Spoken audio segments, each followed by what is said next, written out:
Good. So today's topic is feelings. It's a very emotional topic, one might say, right? So not many people like to talk about feelings. So see what happens today. So the idea and the aim of this session is to kind of broaden your vocabulary. Because I'm sure you already have a lot of vocabulary to talk about feelings, but hopefully today you are going to learn some idiomatic expressions, maybe phrasal verbs, but mostly idioms. So let's get started. Okay, so first of all, okay, what I'm going to ask you to do is we have like 3 different types of feelings and emotions here. So the first one, I mean, there you go. Your best friend revealing your secrets to another person. So this is your best friend, and your best friend is just going around gossiping about you and saying things about you and revealing your secrets. So how do you feel in that situation? Imagine that this is you are in this situation, your best friend is doing this. Now how would you feel? Give me some adjectives. How would you feel in this situation? Come on guys, put something in the chat. Okay, so I can see what vocabulary you already have. Good. Anna is saying angry. So we are talking about anger and frustration. Give me more. Good. Frustrated, Lina is saying. Lovely. Okay, give me more. Give me more. Disappointed, Christina is saying. Lovely. Okay. Sad, Rona is saying. Very good. So you talk about anger and frustrated, devastated, furious, Anastasia is saying. May is saying livid. Oh, May. Oh, this is, now you really impressed me. Livid is such a nice word. I use it a lot, but obviously we'll talk about it later. It's not the nicest word, but unfortunately it's how we feel sometimes. So we have furious, we have sad, devastated, livid, disappointed. Now, I kind of anticipated the language. I mean, I have to say I didn't anticipate livid. So May, you really heavy-hearted. Yeah, that's good. May, you really impressed me here. So let's look at what I anticipated, because this is what students typically use. So this is the kind of vocabulary students use when they express their feelings related to anger and frustration. They always say, I'm angry, I'm upset, annoyed, I'm cross, mad, or furious. And I wasn't, and I was quite correct, to be honest, because all these words are in the chat box. So this is what students typically use, and today hopefully we are going to go beyond it, okay, beyond this language, so you get some new expressions. But before we move on, I'd like you to actually give me the prepositions after these adjectives, because you see the problem is that students, this is basic vocabulary, but very often students, very good, Anastasia is saying angry at. Good. So you could be angry at somebody. You could also be angry with somebody. Upset with. Very good. And annoyed with. That's it. So you are upset at or annoyed at someone, crossed at someone. You can be angry at someone, but all the other adjectives take with, right? This is how it collocates. So you're upset with someone, annoyed with someone, or cross with someone. Be careful, because students often put ed, crossed, okay? Never do this, okay? The adjective is cross, so you are cross with someone. How about mad? How would you use, that's it. Anastasia, you are the queen of prepositions today, and May, you are so impressive today. So at, and you are furious at. And of course, you know that you are angry about something, or you could be annoyed by something, right? So you could be annoyed about a situation, but you are annoyed by something. Like I could be annoyed by noise. I could be annoyed by noisy people, right? So that's what we do, okay, when we are angry. Now, how about this one? This one just very, very quickly. So obviously this guy is confused. We are talking about confusion. Now, if you are in a situation where people give you different instructions and just things just don't add up and you are completely confused, what vocabulary can you use? How would you express your feeling? Of course, you can say I'm confused. What else could you say? Come on, guys, think. Okay, I need some language from you. So what? Okay, puzzled, Christina. Well, Christina, I mean, I've always known that you're a genius. This is really, really good. Mixed up.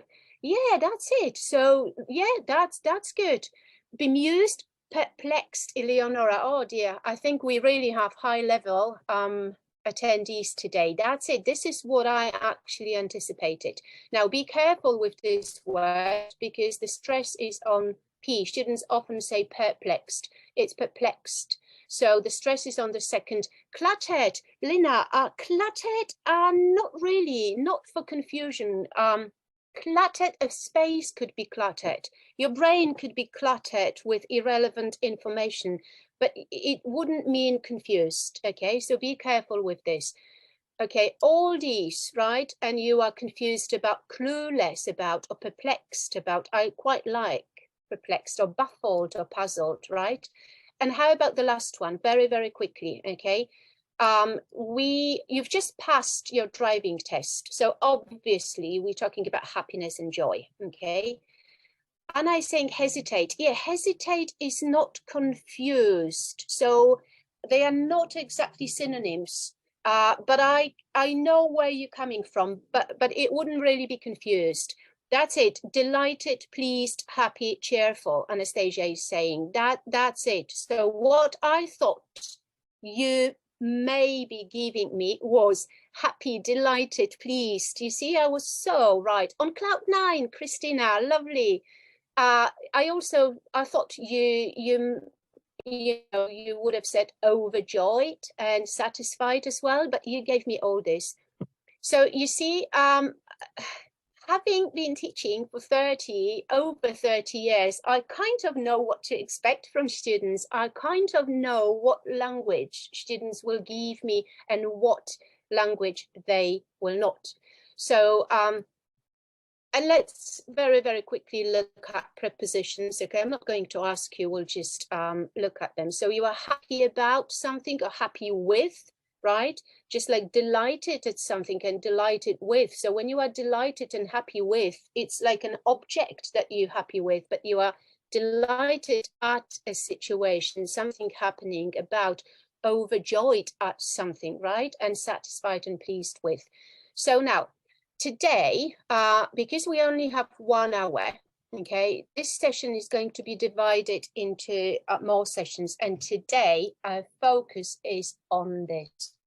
So we are going to be talking about anger and frustration. So I hope you are in the right mood for this session. Now, before we move on, and before we do something more difficult, I'd like you to kind of consider how angry you could possibly be about this situation. May said that she'd be livid, which is lovely. But now I want you to kind of limit yourself to angry and annoyed.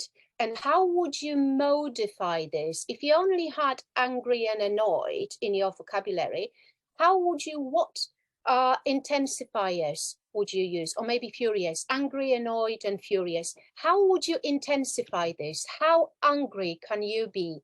So really annoyed, that's it. So you could be a little bit annoyed, right? But obviously not in this situation. You could be mildly annoyed, okay? We are talking about collocations. You could be ever so slightly angry. Have you ever heard this expression, ever so slightly? It's a lovely expression, and it means somewhat, So somewhat angry. You are somewhat angry. You're ever so slightly angry. So this is how you can modify angry, how you can intensify it or soften it, right? You are ever so slightly angry. We talked about understatement and somewhat angry. Now, but you could also be quite angry and rather angry, right? So this is much stronger than ever so slightly or somewhat. You are quite angry or rather angry. You could also be very badly angry and really angry, right? That's what you said, Anastasia. So you see how you are grading it. You keep the same word. You only use angry and annoyed. But by adding this, okay, you are changing the degree of your anger in a sense. You express it in a different way. And then obviously we have furious, and then you'd say absolutely or utterly furious, right? Or to go back to the previous session, quite furious. And do you remember the difference between quite angry and quite furious? Right? So quite angry means somewhat angry, slightly more than that. And quite furious means completely, totally, absolutely furious. So quite and quite have different meanings here, depending on whether it's a gradable adjective or ungradable adjective. So this is a little bit of a revision, and I'm doing it because I want to sensitize you to the use of quite and sensitize you to the use of adverbs and adverbial phrases like ever so slightly. They are very useful, and it's, if you use them skillfully, okay, it kind of raises the level of your English, so it helps you express yourself more accurately. So that's called fluency.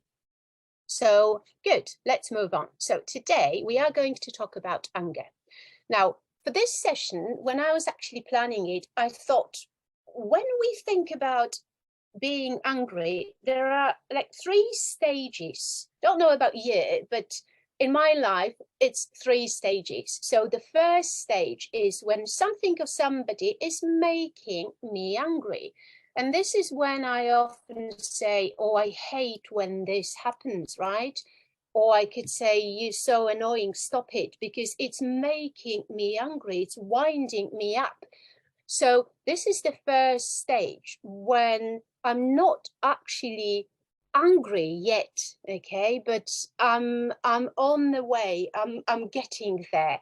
So now, depending on how slow or how quick you are to anger, okay, the next thing happens. Now, today, I'm going to introduce this, okay? In all our future sessions, I'll be using this a lot. And again, that's because I want to sensitize you to something very, very important in the English language, and it's collocations. Now, we haven't done this before. I may have mentioned it, but as of today, okay, in each session, I'm going to use this symbol to highlight a collocation, okay? We are talking about words that go together, and that's how you should be learning new vocabulary. This is the only way to actually progress, because learning words in isolation never works, okay? So you have to remember chunks, and we call it collocations. So people are slow to anger or quick to anger. Now, don't know about you. I want to get to know you better. So just put S or Q if you are slow or quick, because I'm definitely quick to anger. Are you slow or quick to anger as individuals? Quick, Lina is saying, oh, I'm surprised, Lina. Anastasia, slow. Oh, yeah, the sky is blue all the time. Anna, slow. Okay, yeah, with your teenagers, right? You have to be slow to anger. Otherwise, you'd be in trouble. Quick, yeah, God, Ahmed, yeah, just like me. So people are slow or quick to anger. Now, so something is making you angry. Depending on how slow or quick to anger you are, okay, you eventually you get angry, right? It's a collocation, you become angry. Now, okay, if you have a short fuse, you are definitely quick to anger. Have you heard this expression before? Do you know that people can have a short fuse? I have a short fuse. And it means that I get angry very, very quickly. I'm really quick to anger, okay? It could just be like that, okay?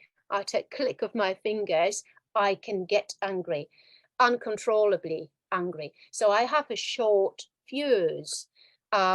So people get angry. And then what happens next? Because we are going to discuss vocabulary for each category in a minute. So what happens next is you either display your anger, okay?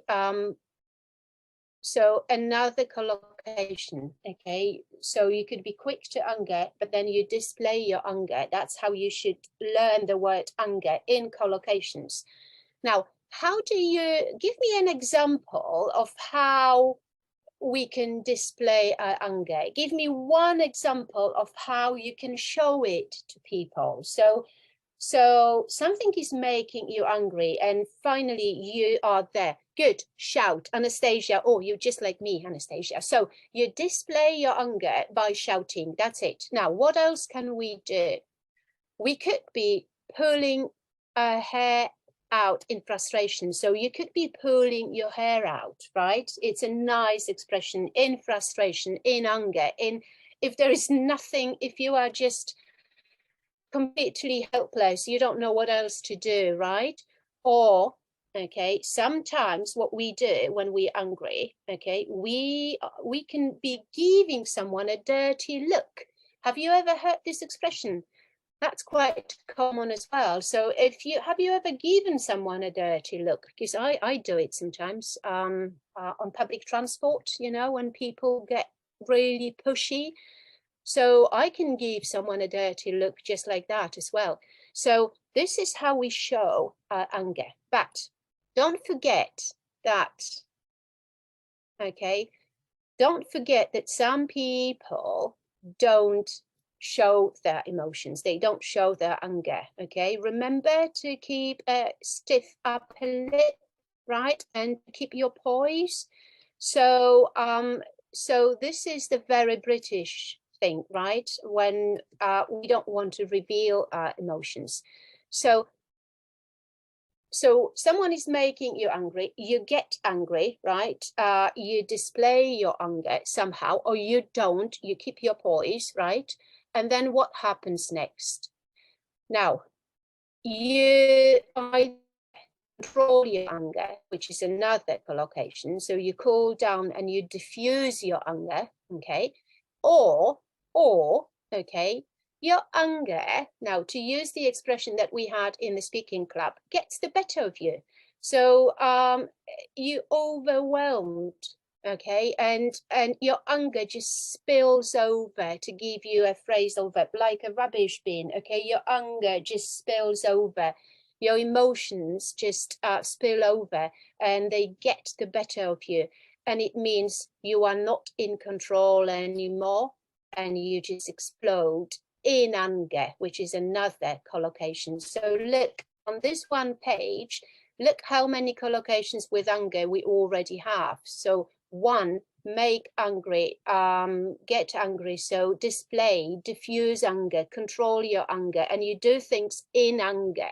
So it's all about collocations, okay? Be mindful of this and try, don't learn vocabulary in isolation.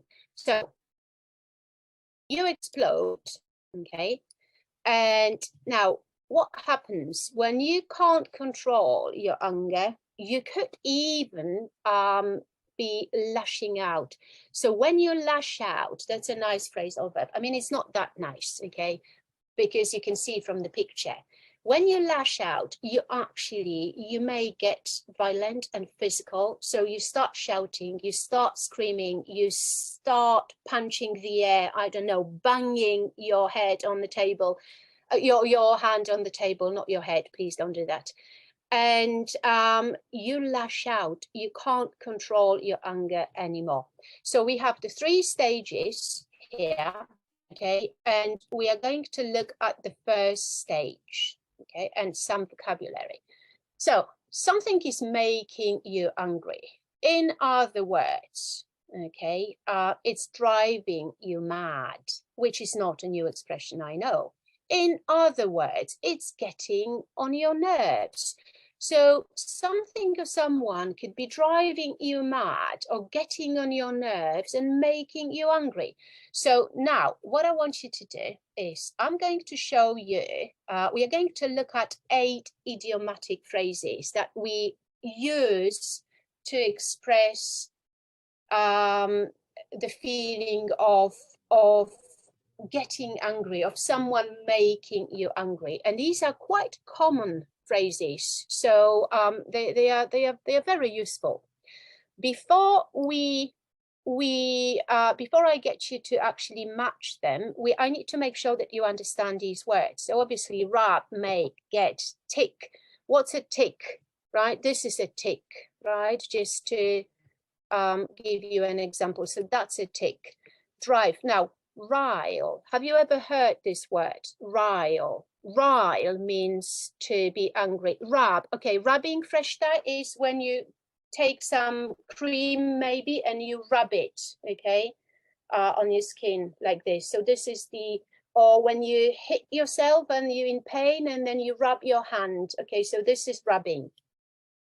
Rile. Now, rile means to be angry, but rile is also, look at this, okay? Rile, rile, okay? This is the Pacific Ocean, I can tell you, but look at the water. The water is not smooth, right? So it's riled by, I don't know, heavy or strong wind, okay, like heavy, high winds. So when you rile water, you kind of, it's nice and clean and clear, and then by stirring it up, you make it muddy, maybe, okay? So this is the action of riling, rile, but in English it also means to get angry, and it's quite common. It's actually very, very, very British. Now, ruffle. Have you heard ruffle before? Have you heard this expression before? Anybody? No? No? Okay. So, that's it, Anastasia. So look at this. I just couldn't stop myself, okay, when I found this picture. I mean, when I actually thought, how can I demonstrate it to people? I thought Boris Johnson. Look at his hair. Now, is it nice and smooth? No. Okay, it's ruffled. So you can ruffle your hair. Your hair could be ruffled by the wind as well. But unfortunately, Boris Johnson, I mean, he just, that's his natural ability. He doesn't need any wind. This is how he looks. So ruffle is this action, right? So you can ruffle your hair. So now, knowing these, okay, I'm going to ask you to now match these expressions, okay, with the verbs. And one more thing, your there. Do you know what a tether is? This is a tether, okay? This is a tether.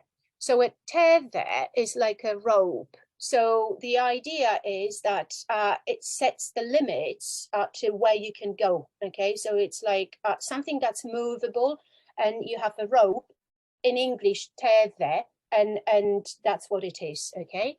So let's do it together, guys. Now, so the first one, under your skin, where would you put it? What number?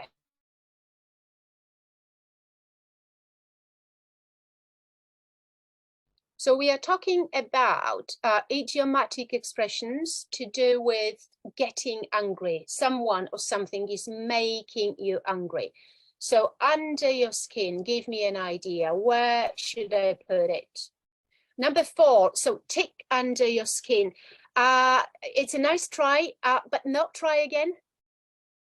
One more try, number 8, be at the end of and not. Okay, I'm going to tell you then. So, number 7, so what we say is that something is getting under your skin. It's not rubbing, no, Okay, so for example, okay, do you remember, okay, hold on, it's here. Do you remember in the previous session, I think I was telling you about my life, and I said to you that I don't want to live in the big city anymore because city life is really getting under my skin, okay? It wasn't like that years ago, but now it's really getting under my skin. And my husband, okay, this is my husband, little things, tiny things are getting under his skin. So when you talk about things getting under your skin, you are kind of referring to irritation. You are fed up with it. That's it, Anastasia. But you see, when you, yeah, it would be synonymous. Yes, you are fed up with something.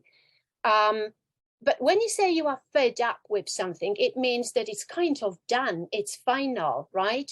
But when you say that something is getting under your skin, it's kind of can't stand is too strong for this, Freshta. When something is getting under your skin, it's more like an irritation. You are annoyed, you are getting angry. It's getting under your skin, but it's not yet the stage where I can say I can't stand it, okay? It's too strong. I may be fed up with it, a little bit fed up with it, but it's really getting, like, look at the second example. With my husband, okay? Little things, and it's actually true between you and me, okay? Don't talk to my husband about it because he doesn't know, but little things, tiny things, okay? The sun is too strong, the wind is, or the rain is too heavy. So little things are getting under his skin. So he's very irritable, okay? So things are getting under your skin. It's a very nice expression. How about this one? Someone said your feathers, yeah? Someone, I think Anastasia said ruffle, right, good, ruffle your feathers. This is a really nice expression, another British expression. So do you remember Amy and Peter? I'm sure you remember Amy and Peter. So when Amy talked to other guys, okay, say in a party or whenever they went out, it always ruffled Peter's feathers. And you see, as teachers, I have to be very, very careful what we say in the classroom so as not to ruffle people's feathers. So when you ruffle somebody's feathers, it's more like they are bothered with something. So if you, for example, like, because Amy was talking to other men, okay, Peter really bothered. He was annoyed, okay? So you are angry, you are annoyed, but at the same time you are really bothered, okay? So like they often talk about politicians, like if you want to be a politician, okay, you have to know how not to ruffle other people's feathers, because you don't want to make enemies. You don't want to be saying things that people may get upset about. So don't ruffle other people's feathers, okay? So that's another one. How about you up the wrong way? Make no. Good. It's number one, I'll tell you. Now, and this is my ever favorite. Okay, I really like this expression. So when someone rubs you up the wrong way, okay, look at this example.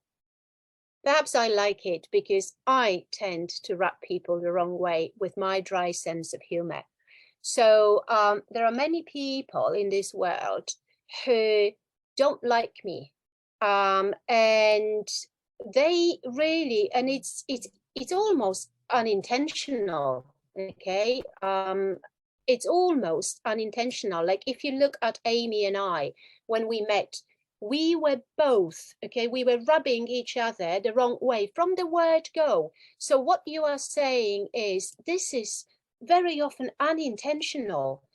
there is something about your behavior that may be rubbing other people up the wrong way. So you don't even realize that, okay? So you get annoyed, you get angry. People get angry with me, and I often don't know why, because I rub them the wrong way because of my sense of humor. I may be saying things that some people may think are insensitive, or I don't know. So we can rub people the wrong way, and people can rub you up the wrong way as well. And this is when you get angry. This is when you get annoyed. But remember that there is this element of doing it unintentionally, not always, but this could be the case. Yeah, you meet someone and you don't even know, like, you know, someone is arrogant, and the person may not even realize that that's who they are, but he's rubbing you up the wrong way. You just don't like arrogant people, right? Good. How about this one? So you off, where would you put that? Number 6. No, this is actually number 4, and it's a lovely expression. Again, it's rather British, okay? So when someone or something ticks you off, it makes you angry. It make you up. No, May, we'll get there. Okay, it really ticks me off when people waste my time, okay? It really does. It makes me really angry, okay? What ticks me off is when and that's actually another true one. You know, I have a niece, and we talk a lot. And what ticks me off is when my niece feels entitled to a better life, you know, like all these teenagers, they feel that they are entitled. And this really ticks me off. It really makes me angry, because it shouldn't be like that, okay? Entitlement is a very, very, very bad approach to life, and that's how she is. So it ticks me off. I wonder what ticks you off, okay? What makes you angry? And then we often say that you are ticked or ticked off. I'm really ticked when people do this and this, right? It ticks me off. Okay, this one, I'll help you, okay? So rile you up. And when something riles you up, again, it means that it makes you angry. And there is an element of provocation almost, okay? It's like someone is doing something to make you angry, okay? So I'm always riling my niece up by calling her an entitled teenager. I know she's angry, okay? So she's all riled up when I do it. But that's what she, you know, what she is, who she is. So, but she's always all riled up, okay? So we can rile somebody up. My husband gets me all riled up when he says he's going to do tomorrow what he can do today. Again, it's true. You know, to paraphrase this expression, you know the expression, don't do tomorrow what you can do today. So his philosophy is slightly different. So he always puts things off, right? He wants to, what he can do today, he can do tomorrow, right? Why would he be doing it today? And it gets me all riled up. It gets me angry. It really ticks me off, you could say. So these are almost very, very similar, right? Very good. And how about this one? This you should know. You up the wall. Any idea? Number 2, not number 5. Now, something drives you up the wall, and when somebody or something drives you up the wall, you are really, really angry. It's making you really angry.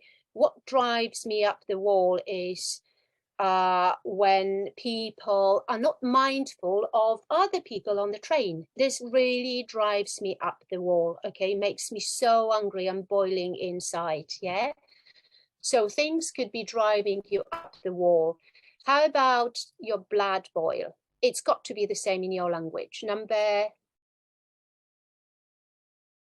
2, that's it. So people could be making your blood boil, right? Oh, rubbing you the wrong way was here, but it disappeared. I don't know what happened, but that's okay. You know that already. So something could be making your blood boil, and it means that it makes you very angry. And the last one is when you are at the end of your tether. And when you are at the end of your tether, okay, it means that you are not only angry and annoyed, it means that you are literally in the position where you have no more resources, patience, and abilities. You're stuck. You don't know what to do. Now, I have a friend who was at the end of her tether during COVID. So her company closed down, so she had no income. She struggled with her mortgage because she had no income. Everything was closed or closed down during COVID, so she couldn't secure any work. So no work, no money. She has 2 kids, and the kids couldn't really go to school. So she was at the end of her tether, or at the end of her rope. So angry, but also helpless.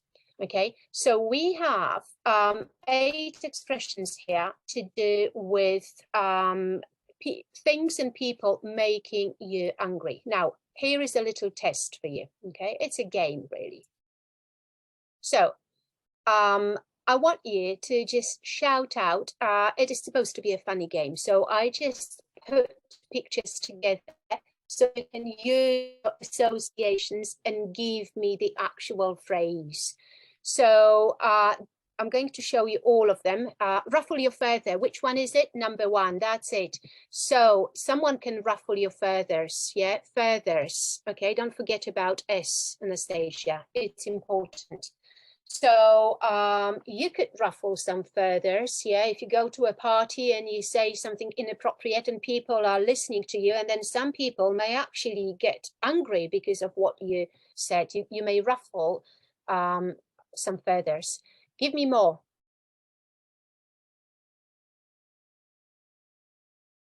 Give me more, guys. Make your blood boil, number 4, that's it. So someone could be making your blood boil, so blood and boil, yeah. I thought this would be a nice association for you to also remember. If you're visual learners, it'll be easier for you to remember. What else? Okay, I'm giving you 1 minute because there's a lot more vocabulary to come. So if you don't give me number 2, what do you think? That's a good one. Okay, think of this sign. It's a tick. So tick you off, Anna. Lovely, good. I wonder what ticks you off. Teenagers maybe. Yeah, I wonder what ticks you off, Freshta. Yeah. 6, drive you up the wall. That's it. So someone could be driving you up the wall, or something could be driving you up the wall. That's it. What else? How about this one? Okay, look, this is irritation. Look at him. He's all scratchy, itchy, scratchy. So something is getting under his skin, just like, yeah, Number 3, very good, very good. You said rub you up the wrong way. Good. Look at this dog. Okay, you're talking about strokes. If you have a pet, you know that this is the way you stroke an animal, not this way, because it's rubbing your animal up the wrong way. So it means that you may be making someone angry, or someone could be making you angry. Okay, we only have 2 more. Okay, this is the British one, the really British one. Think of the Pacific Ocean. Something is riling you, or someone is riling you up, making you really angry. And number 8, very good. So you are at the end of your tether. This is a tether, means you are angry, upset, helpless. Okay, you don't know what to do. And we have 1 more, this one. Okay, look, he is mad and he's driving, so driving you mad. Okay, so yeah, I think we've done all of them. Yeah, that's it. Good. So now, okay, now let's look at degrees of anger. Now we really have to go because I have quite a few phrases for you. So let's look at degrees of anger. Okay, now we talked about understatement. Okay, the reason, this is a little summary, the reason why I'm putting it here is because I really want to sensitize you to this. So you could be somewhat angry, yeah, a little bit, ever so slightly angry. Now here you go. Now this is a really posh word. Okay, you are displeased. Now again, it's the case of an understatement, right? The fact that you're saying that you are displeased doesn't mean that you are just a little bit or somewhat angry. You could be absolutely boiling. You could be furious. But if you say that you're rather displeased, you are actually using understatement, okay? And you have to be aware of this because there's a lot of this in the English language. Of course, we could say rather or quite enraged, yeah, if we talk about understatements again. Oh, sorry. And remember, we talked about using positive adjectives and not. So you are not too happy, not too pleased, and not too thrilled. If I said to you that I was not too happy with your performance, I'm not really saying that it's okay. I'm actually saying I'm very unhappy.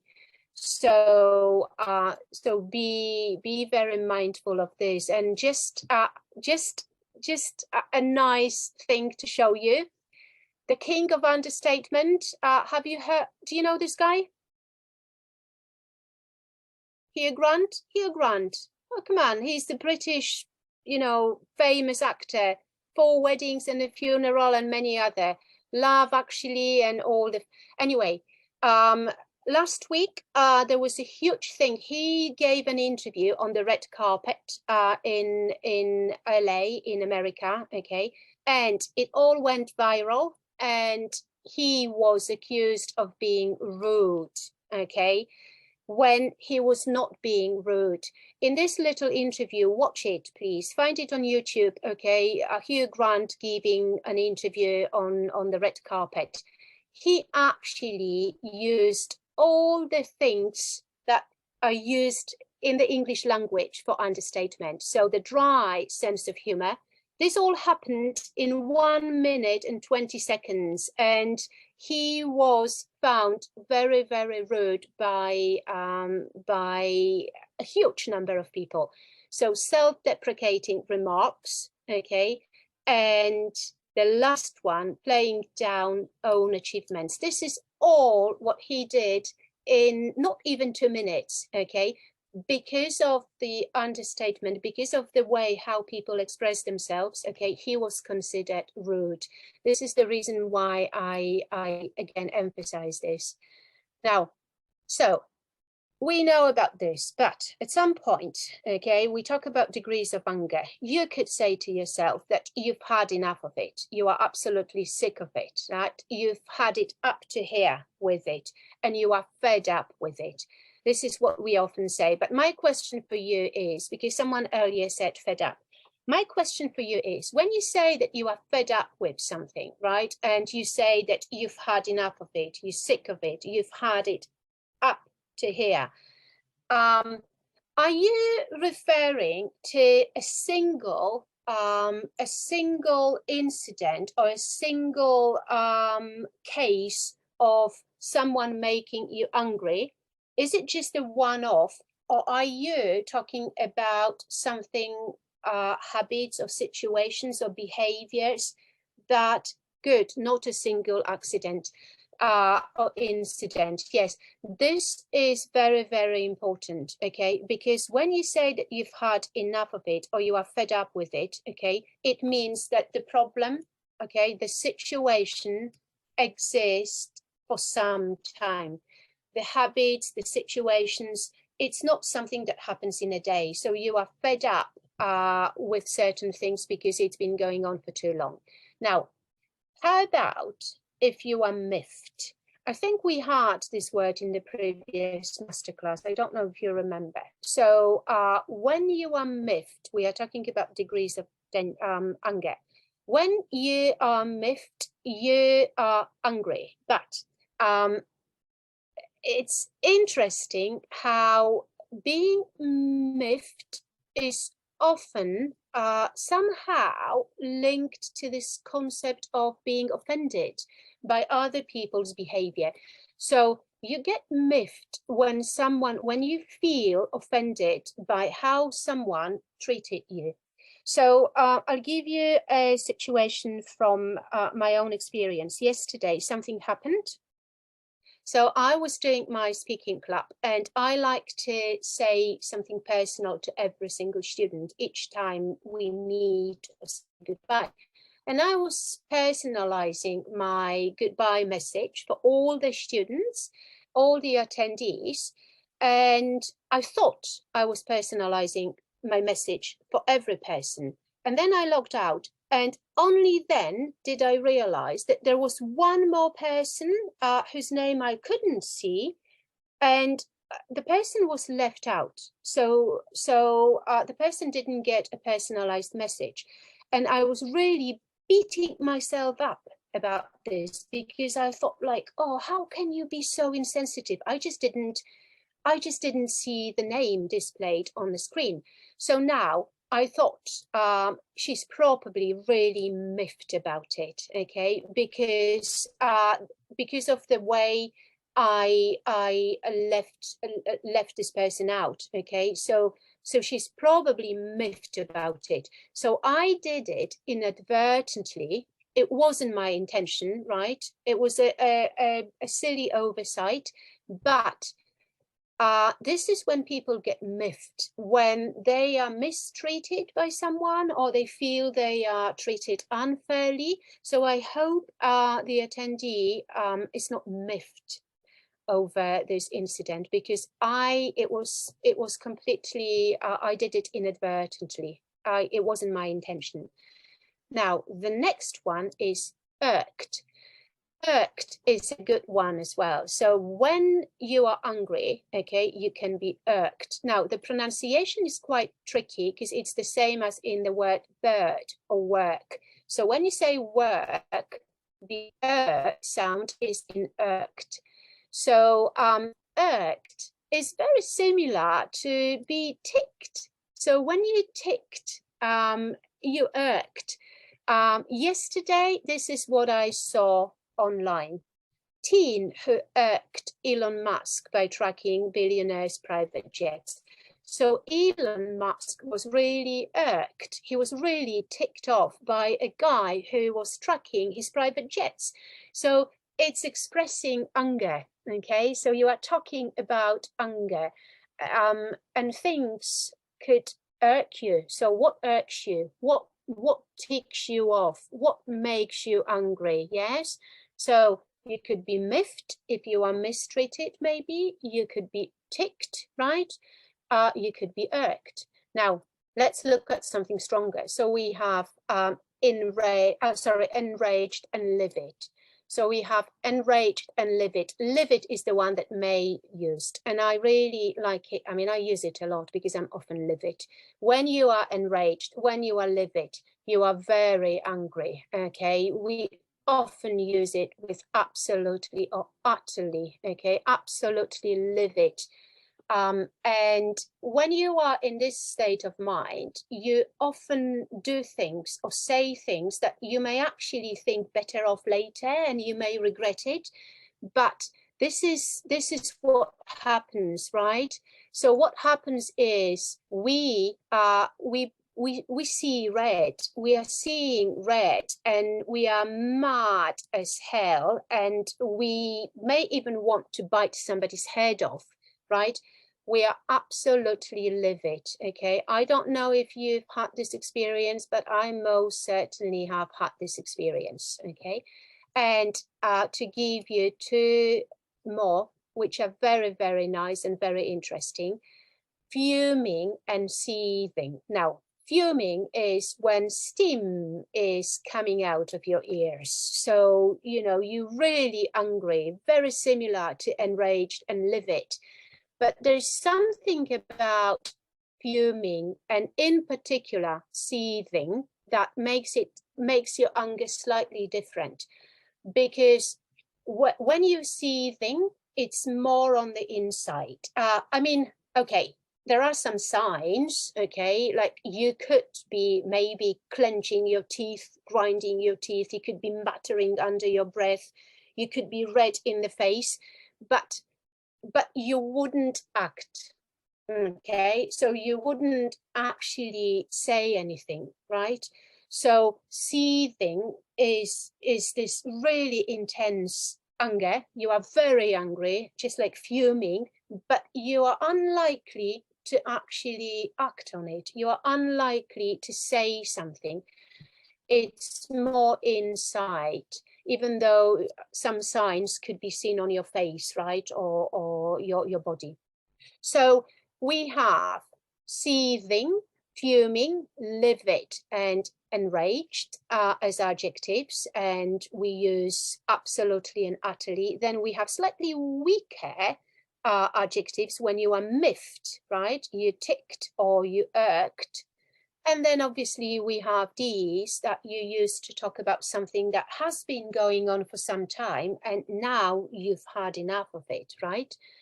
And then we have some idiomatic expressions here. Now, let's do a little test.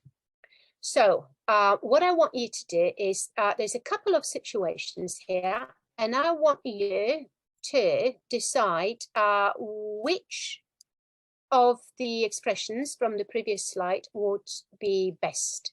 So the first one, look at this girl and look at her face. She didn't get invited to a party by someone she thought was her friend. How do you think she feels now? How do you think? She's good, she's seething. Yeah, maybe. I mean, her face is not exactly, I don't think she's that angry, but it's a good one. Yeah, she could be seething. I think it's slightly less than that. I mean, she believes she's been mistreated by her friend, so she feels offended in a sense, because very good, miffed. So she, and look at her face, yeah, she's kind of sulking, right? She's really miffed, like her friend did it to her. Okay, look at number two. Okay, number two, this is someone driving a car and the driver ahead called him an idiot. Look at his face. How do you think, describe his anger? He's definitely not miffed. He's definitely not seething. Look at his face. How would you describe your feeling? Okay, so very good. So you could say that drivers who act like this, drivers who call other drivers idiots, drive him up the wall. You could say that. Livid, yeah, Christina says he is absolutely livid. You can tell, yeah. Miffed, when someone ignores us, yeah, you could say that, Preshta. Yeah, very good example. Very good. Enraged as well. Livid and enraged. This is what I would actually say for this guy. He's absolutely, he looks enraged and he looks livid. Just look at him, yeah? How about number three? That's a good one. So this woman was passed over for promotion, but she just walked off because she can't talk to her boss. She can't complain. So she's really angry. Okay, how angry is she? She's even more angry because she can't express her feelings.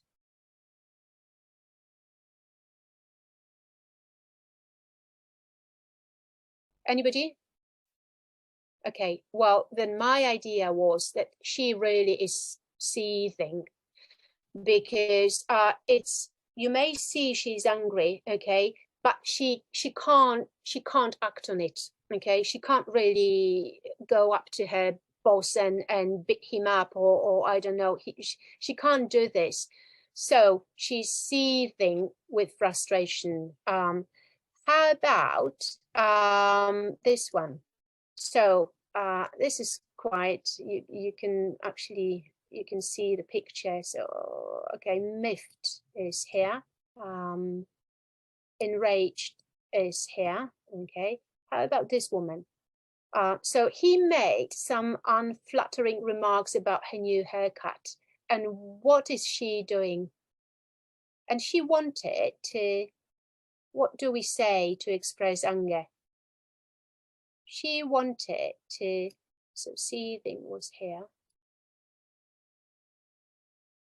to bite his head off. Look at that, that's his head missing in her mouth. So she just wanted to bite his head off because he made some unflattering remarks and she was so angry, okay? How about the last one? So his best friend, good, blow off his steam. Blow off steam, you wouldn't say hiss, okay? So blow off steam, but blowing off steam is slightly different. It's more like finding a way to unwind. He's not just blowing steam, okay? Because I blow steam by, I don't know, going for a walk, fuming, that's it. So he is fuming over the betrayal. So we have miffed, fuming, seething. This one wants to bite his head off, and someone who is livid and enraged. Now, let's just very quickly go through the last one, and that's about losing your temper. Okay, so we have to do it really quickly. Okay, so maybe we can do it. Okay, so when you lose your temper, okay, in English we just say that you lose it. Okay, commonly we just say I've lost it, I've lost it, I lost it yesterday with my boss. So we emphasize or kind of make it stronger by saying I completely lost it. And in other words, you blow up. Okay, now let's look at some idiomatic expressions. Just to give you some images. So ballistic is this. Ballistic refers to missiles. And this, I'm sure you've seen this before, okay? Everybody has seen something like that, okay, at some point in their life. So this is a tantrum. So it's very childish, okay, but it's called a tantrum. That's it, Anastasia. So very quickly. So what do you throw? You throw a tantrum, okay? And when you throw a tantrum, okay, you do it, you act like a little child. It's a little bit like a little child, but it means that you lose your temper. Okay, you are no longer controlling yourself. Okay, you throw a tantrum and you start acting like a little child, shouting, maybe screaming. Now, what do you lose? You lose your rag, and that's a very British expression. And when you lose your rag, you lose your cool. When you lose your rag, you lose your temper, in other words. Okay, so I wonder how often you lose your rag, how often you lose your temper. How about go? I'll tell you. Okay, you go ballistic. When you go ballistic, you explode.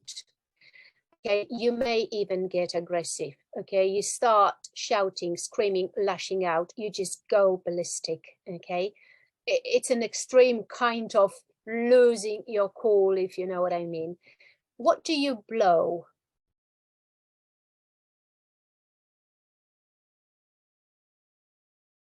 Anybody? You blow your top. And when you blow your top, it's what you probably wanted to say, Anastasia. So instead of blowing off steam, okay, you wanted to say blow your top. So when you blow your top, you get very, very, very, it's like losing your cool. It's similar to losing your rag. Now you fly off the handle, and that's a nice one. If you fly off the handle, I like this expression a lot. You explode, but it's quite unexpected. It's like something has been pushing you, or someone has been pushing you for too long, and suddenly you just explode. You fly off the handle. I do it sometimes, and it's unexpected. For some people, it's just unexpected. And you have a fit. And when you have a fit, it's alluding to having epilepsy. So you're shaking with anger. So throwing a tantrum, having a fit, are similar. So if you want to describe somebody's behavior, maybe you come home and you say that you had an argument or you had a discussion with someone, and then that person just lost it and she threw a tantrum, okay, then I know what to visualize and what to see. I know what happened. So someone had a fit, right? Now let's do a little test. And the test again is, what do you think? We have a couple of situations, okay? You have to look at the images. So let's start with number one. So you can see this guy when he discovered the truth. So something was being kind of hidden from him, and then one day he discovered it. How do you think he reacted? So we are talking about exploding now. What he threw a tantrum. Yeah, that's it. I think, Anastasia, that this would be too weak. I think when I look at him, I think you want something stronger than that. More than he lost his rag, Christina. That's it. He lost his cool. Maybe go ballistic is very, very suitable for this. You could say that he's gone ballistic when he discovered the truth. Yeah, that's a possibility. Losing his rag is also a nice idea. So you see, Christina and Anastasia, when you say that he threw a tantrum or he lost his rag, to me, it sounds like some kind of an understatement in this situation, because to me, he really looks like someone who's gone ballistic, okay? But it's a nice way, again, for me to show you how you use understatement. How about Peter and Amy? So you have to look at images. So what's this? This is a handle, you see, a handle. So Peter had been bottling up his anger for too long. And then when Amy told him that she was leaving him, he just unexpectedly, it was just too much for him. He did what? I can help you. So he flipped out, and it means that he suddenly changed his behavior. He became aggressive. He hit the roof, to give you more examples, but he flew off the handle. He just quite unexpectedly reacted very badly and very violently. He just flew off the handle. He hit the roof. He completely flipped out when she said that she was leaving. How about this guy? Okay, look, this guy was refused entry to a football match, okay, a football fan. But because he'd been drinking earlier before the match, okay, he was refused entry. Now look at the images. How did he react? That's it. So he blew his top. He blew his top. That's it. And the last one, okay, that's Donald Trump. And that's actually what he has always been doing, okay? Look at him, okay? So he's gone ballistic. This guy always goes ballistic, he gets violent, okay? But for this one, I was actually meaning to do this. Like, he was seeing red, he was absolutely livid, but he's gone ballistic, he's absolutely fine as well. So you see, these two are very, very extreme. Going ballistic is really, really very angry, okay? Seeing red is also very angry. Now, blowing your top is, as you can see, it's angry. And when you fly off the handle, there is this element of suddenly, okay, suddenly. Okay, now, the very last thing that I want to show you before you go, there is a few more images, okay? It's all about practice. Tell me what you can see. So what do you see here? Come on, it's a little bit of a revision, and for you using the Lexis. What is he doing? Come on, guys.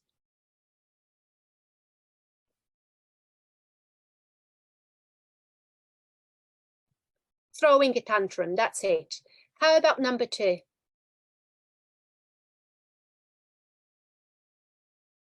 So what do you do when you show that you're angry? So you can see this is dirt and that's I. And look at this little girl. You can give somebody You can give somebody a dirty look, right? You can throw a tantrum, okay? Now, which one is lash out? When you lash out, you're so angry, you can't control yourself and you go ballistic. That's it. So you see, that's why I have lashes, okay? A lash and someone is angry. So you lash out. For you, when you look at the images, there is a reason why I put these images together, because if you are visual learners, this should help you remember the phrases in a sense. Number 5 is, of course, you pull your hair out, okay, in frustration, in desperation, in anger very often. And the last one is, what was the expression? You can have a short fuse.